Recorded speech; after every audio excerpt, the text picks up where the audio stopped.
Hey, welcome to the Nicholas Pereira Show. I am really excited to bring your guest today, which is Jackie Green. Jackie, welcome to the show. Thank you, Nick. How are you today? I'm doing well. How are you? I'm good, thank you. Good, nice and hashtag sober NB. I love the T-shirt. Rocking the nice tee, and yeah, I'm really excited to chat with you.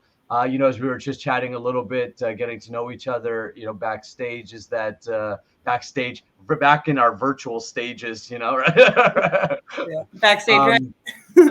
Yeah, alcohol for me personally has never been a challenge. Obviously, I've drank till I passed out. In my early 20s, and partied a lot in that way. My vice that I've had to put under control and stomp in my life is marijuana, is weed.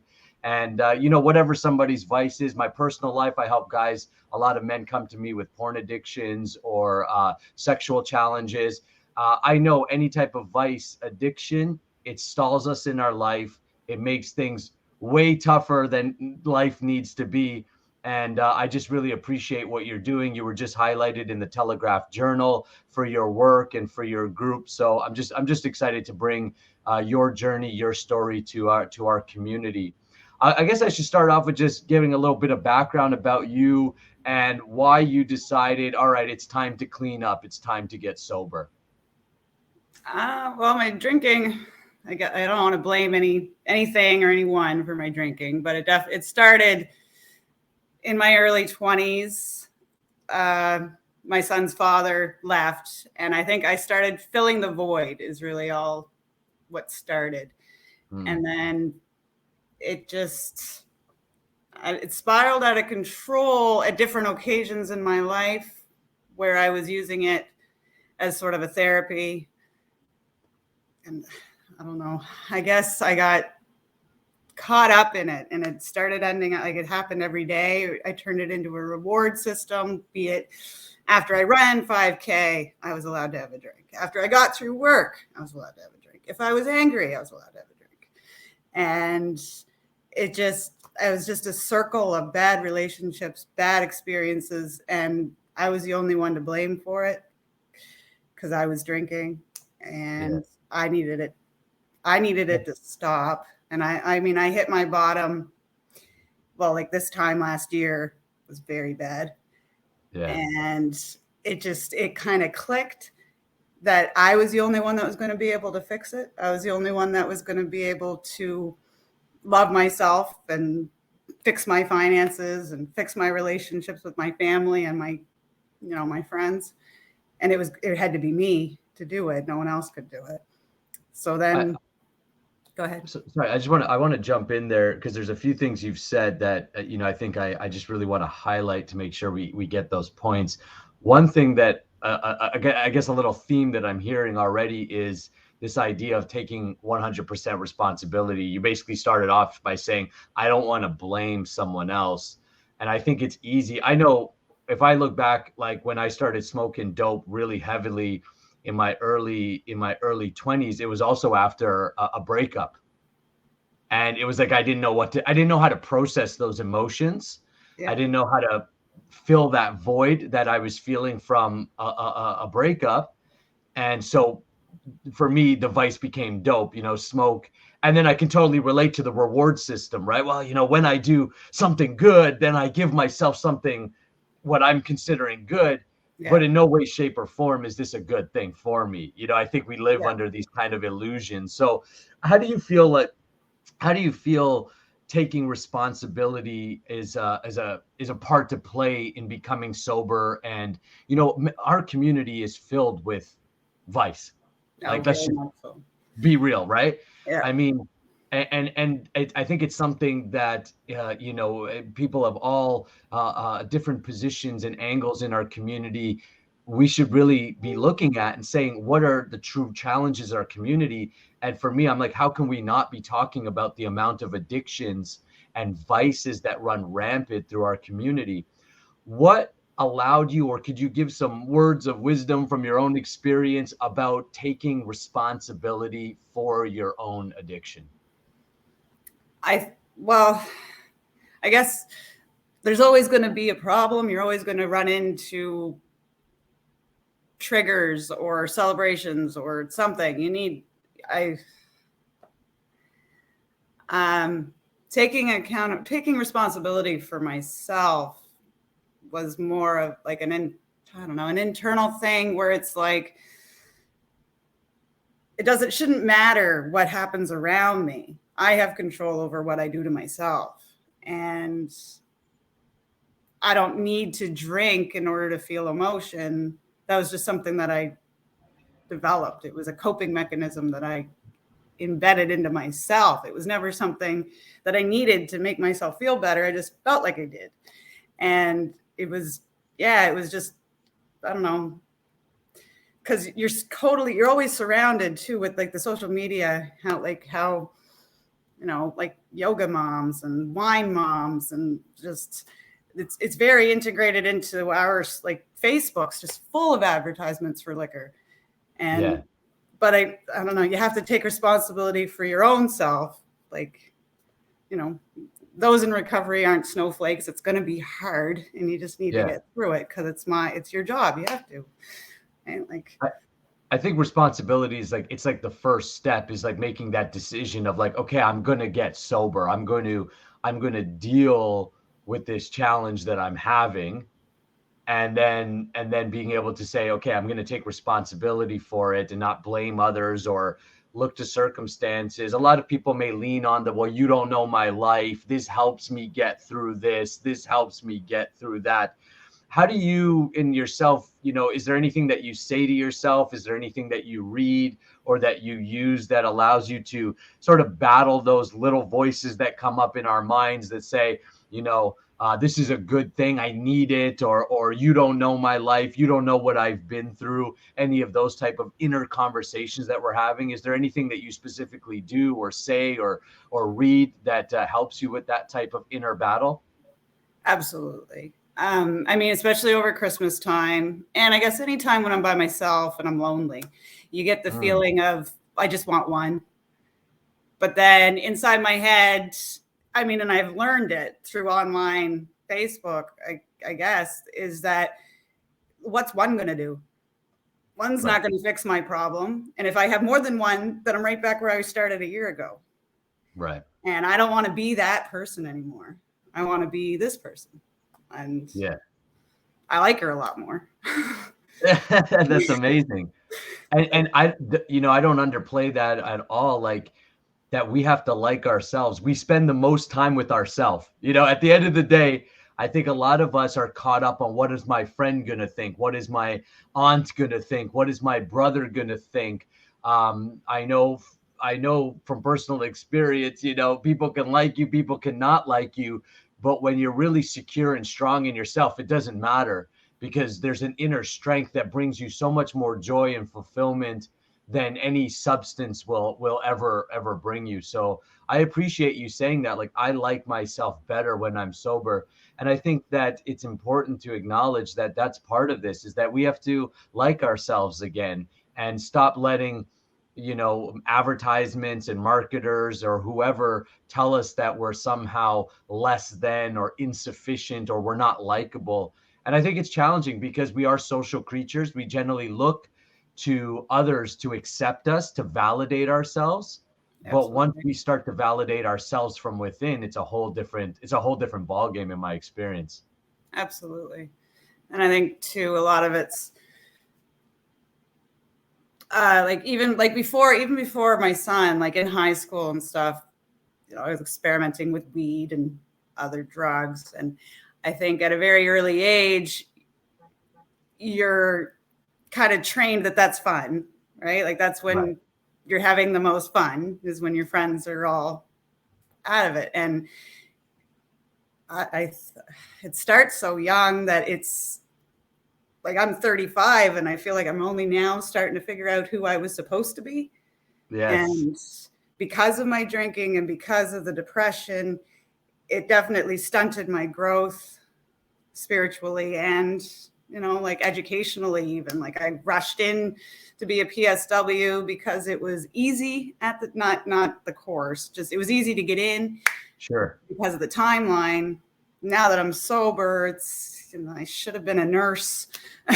And It's, yeah. But I mean, accepting that the past is a past, but I can build my future from here, from now, on a solid baseline where I know I can handle my own emotions and I'm not going to end up passed out on the floor somewhere. Yes. Yeah. Yeah. It's like fun at 20, right? Like, oh, I got so hammered. I passed out. And I know, cause I'm 36. And so we're the same kind of age and probably a lot of the same kind of similar upbringing and such. And I was like, that used to be fun.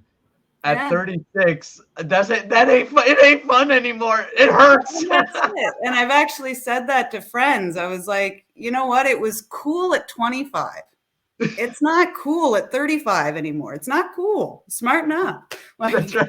Yeah. There's like a level of maturity, and something that you said, it's like stunts our growth. And this is one of the things, again, like looking at our community and looking to make a difference in our community and contribute to our community. We have to look at what are the challenges our community. And it's like, to me, one of the biggest challenges when I just look around is like, well, clearly we are a community that has a lot of vice, a lot of addictions going on, a lot of these kind of underlying issues, which means we're naturally stunting our growth.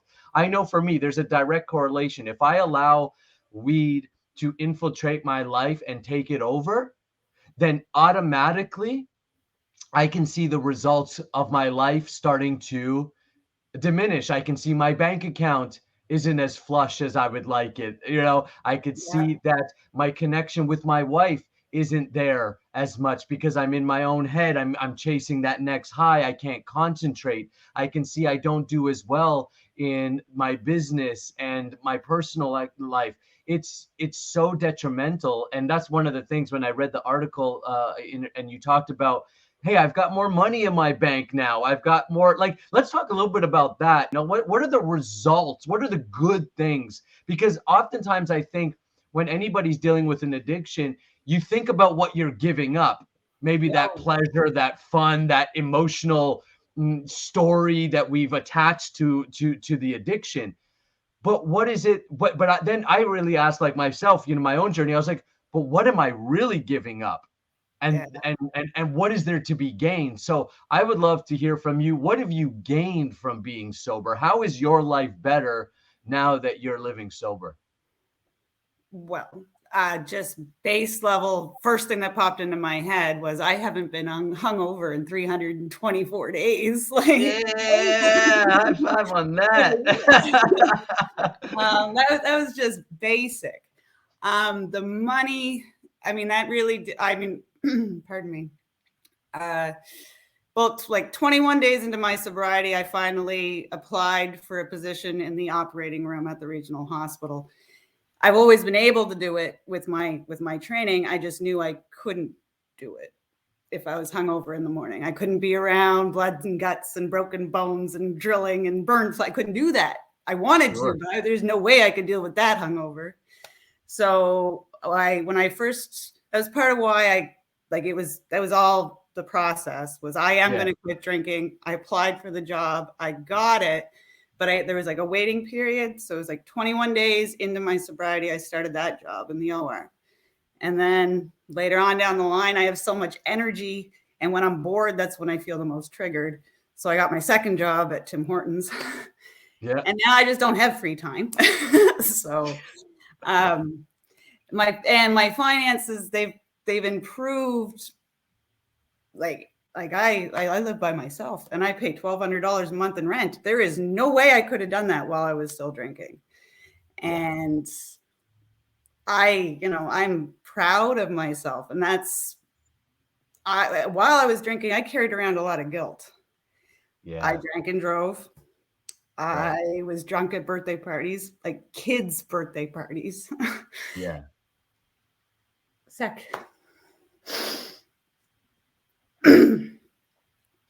It's tough when we realize how our actions, it's not just us. I'm getting emotional too.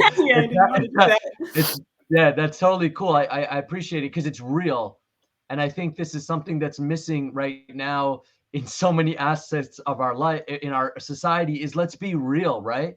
And the reality is that when we're we're drunk at our at a kid's birthday party, it's not just us we're affecting. And that's why I Family. said this is a community challenge. And that's why I don't want people to have shame or guilt around their vices or around their challenges or around their mistakes. I think there's this element of forgiveness that needs to happen within ourselves, and to recognize that our actions affect those that we love the most often. Absolutely. I have talked to my son about it, and he was never really aware, really. I mean, near the end, I mean, now he's 13. So near the end, he knew more than I probably want to give him credit for, actually. Sure. But I know personally that I'm way more present now. Yes. Yeah, I was there at Christmas mornings in the past year, but I really wasn't there because I was drinking the night before and I have a headache, and I'm almost irritated that you're making so much noise with the presents that I bought you. And then this year, I'm encouraging the loud, and I'm encouraging the excitement and the happiness. And Well, I think what a lot of people don't realize is their emotional state and the results of their life are directly correlated. Oh yeah. And when vice is taken over our life, when addiction is taken over our life, especially something like alcohol, that's, it's poison to the body, right? Is that affects our ability, like you said, to even experience joy. Or something like Christmas morning now becomes irritating. It becomes frustrating instead of something that's joyful, something that's meaningful. And I think that we're all looking for meaning and joy in our life. And, that's why that's why, again, and maybe in our early 20s, most of us picked up these habits, let's be real, high school, college days type of thing, that kind of area. I mean, that's when I definitely picked up my habit of weed. And again, for me, alcohol never became a problem, but I did drink, I've passed out on dance floors. I've done all of that kind of nonsense. And it's taken me a long time to heal and develop and get to that point, like you said, where you feel proud. You actually have a sense of I can accomplish, I can do, and my life is improving. And I think that's the big message why I was so excited to connect with you and hopefully share your message with as many people as we can within our communities, because I feel that is really going to transfer our community. It's that healing process that we as individuals need to go through, but it's so tough to go through it alone. Yeah. It's so tough to deal with it by yourself. And I know you've got a group, a Facebook group, Sober New Brunswick. I think groups like this are just so badly needed within our community. Can you tell folks a little bit about the group and, what they can expect when they join the group?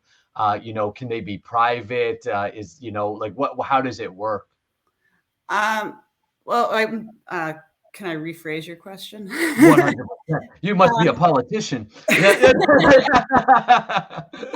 My reasoning I think I got hang on. I first joined the Unexpected Joy of Being Sober. It's another Facebook group, but it's worldwide. And when I first quit drinking and I put my post up to say, hey, I have hit a bottom and I don't know where to go. And the amount of support that you get instantaneous online is something that you can't replicate anywhere else. I had hundreds of likes and hearts, and I had 20, 30 comments within the first 30 minutes that said, hey, Jackie, you can do this. I've been here. You got this, girl. And it didn't matter what time it was. It could be 4 a.m. or 8:30 at night. It didn't matter. There was somebody online. And I wanted to bring that because, and you're 36, I'm 35. We've grown up in an age that we have instant gratification right at our fingertips all the time, be it through porn, be it through ordering weed, be it through whatever. I can get those things quick enough. I need support right now. Right. And I wanted to bring that to New Brunswick. And it is private, you have to be accepted or invited. And then we have another level of privacy if you don't want even members of the group, because it is New Brunswick. We're not a huge province. We have the anonymous posting option too, where you can post and only the admins will know who you are and the rest of the group doesn't. And you can still receive support that way. Um, it's been huge, and I'm still on it all the time, more than just New Sober New Brunswick. Like, I'm on all of them all the time. Just it's like you said, helping others. So when you see somebody that's relapsed again, you can be like, hey, I'm holding your seat on this wagon. Get back on. Let's go. Let's go. And it has been my tool. I've tried quitting many times. And I mean, I also needed the click, the whole, hey, smart enough. Like, I had to know that I had to do it too. Yes. But it is my tool. Like, I also go to Celebrate Recovery, but I didn't start going there until I was 7 months sober. And that was more for the one-on-one connection, the actual hugs and stuff that you need. But I got through my first 7 months completely online, and it was huge. It's so powerful. I mean, like, there's, like anything in life, things are often a double-edged sword. It's often how you use it. I think social media is such a powerful tool. It has changed the world. It's changed the way we interact. And for a lot of people, there's a negative effect that's happening. But for those who are wise enough, intelligent enough, or who make the decision to improve their lives, social media can become a real source of valuable information and connections. And that's powerful. Something that we were talking about a bit offline, but you just brought it up, and I'd like to bring it up here, is about helping others as a form of helping yourself. I know in my own life, that's the way, in a way, when you start helping others, you're more accountable to yourself and to the things that you're doing. Like, I recognize, all right, if I'm going to put myself out there and I'm going to say, hey, I can help others, and I have a desire to help others, right away, my level of accountability to my own actions goes up. Now, I'm far from perfect, and I'm, not saying that you have to be a saint or something like this, but there's a step up in accountability and responsibility to your own actions, because now you are helping others. How is helping others and taking on that spirit of what I call the spirit of service? It's like the spirit of helping and serving others. How has that mood or that action helped you in your journey? Well, I've got two answers again. I've always been one that loves attention, and now, and I've always used it the wrong way before. Yes. I've used my smile and my looks to get things that I shouldn't be trying to get. Right. And now, I mean, I do dye my hair green for the obvious reasons too. I'm the face for it now. So it's like, okay, so yet this is what sober looks like, not bad decisions. And also, and helping others, it has like two different effects. You can feel it inside when someone comes and says thank you, or even just thank you for listening today. And then also you're reminded when you see those posts, the day ones, how badly they were feeling right now, or how lonely they are, and you're reminded, I don't want to feel like that anymore, or I still don't, and why would I want to go back to that? I don't want to do that. And helping others just has a direct correlation because of the fact that I'm offering my support. I can't fall down. I need, let's go. Everybody go, let's go. People, it's amazing when we are strong enough to stand, we can then help others stand until they're strong enough to stand on their own. And then, and I don't know that there's ever on your own, I think we all need support. And even if somebody doesn't have an addiction per se, and some addictions are subtle, like some people are addicted to drama, but they won't consider that an addiction. Some people are addicted to gossip, but won't consider that an addiction. Some people are addicted to the news, but won't consider that an addiction. And so I'm encouraging the community not only to look at what we generally consider addictions, but really look at, everybody knows, if we go deep within ourselves and be honest with ourselves, where we could do better. And again, it's not about necessarily, becoming some saint or something where you have to disconnect yourself from the world or something like this. but it really is about having control over yourself and valuing yourself to new levels. And when you value yourself, naturally you begin to value others. It's just a natural a natural offshoot of growth.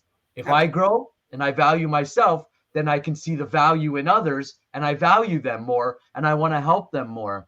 And I think this is the spirit that can really, it's been a tough few years, with the pandemic and with everything going on, within our nation and our world. And I think bringing this spirit of service and community back and really putting this at the forefront is just the most beneficial thing we can do right now. I think so too.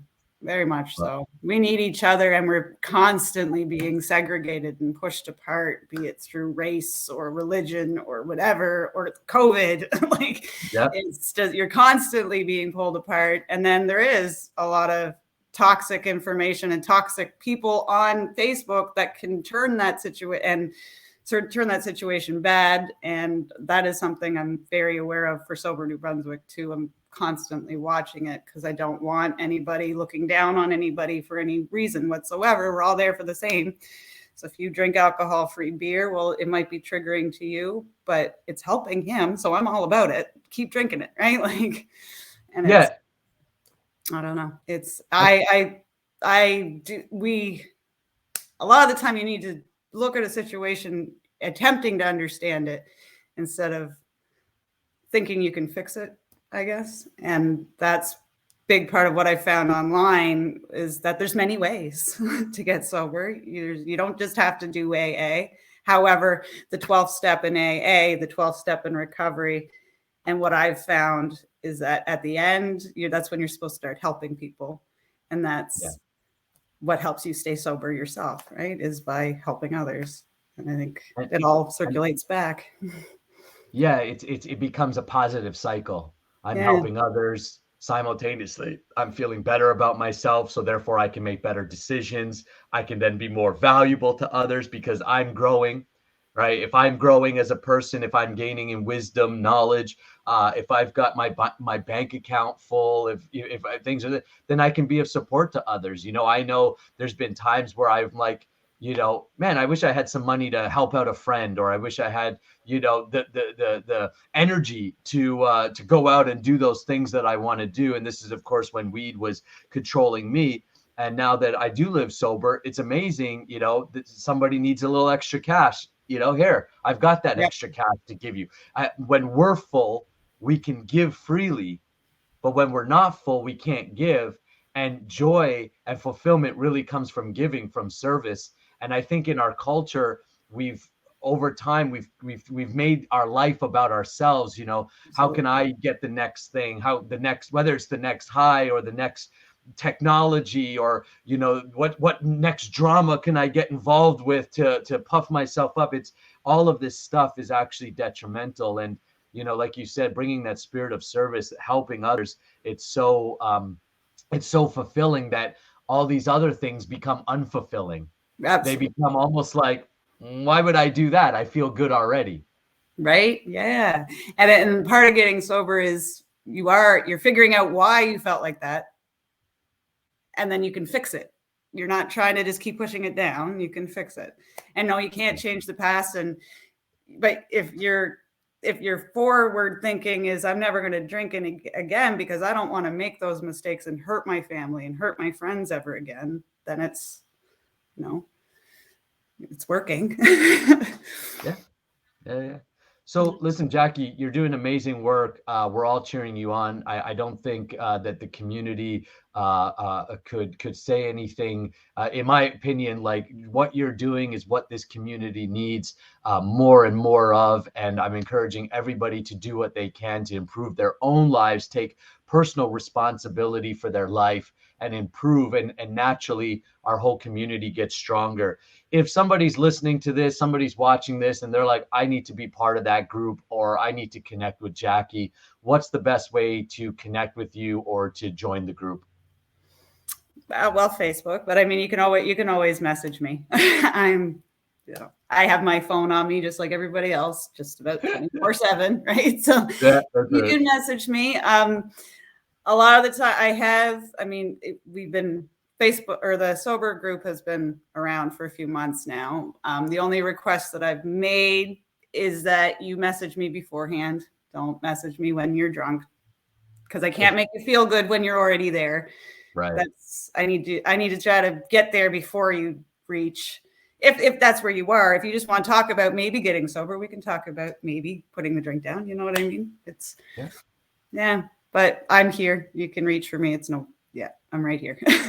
Awesome. Well, thank you for sharing your journey so openly. I know it's not easy to put yourself out there in any way. It's not easy. You know, we're always open ourselves up to judgment, to criticism, to opinions of others. But, you know, when we can rise above that and put ourselves out there, I think it's a wonderful thing. So I appreciate what you're doing for the community and inspiring us all. I'll make sure to leave the links and everything below, or your connections below, so that way people can connect with you who need it or who want it, and we'll cheer you on. Jackie, I appreciate your time and your work. Thank you so much. I appreciate you too, Nick. Have a great day. You as well.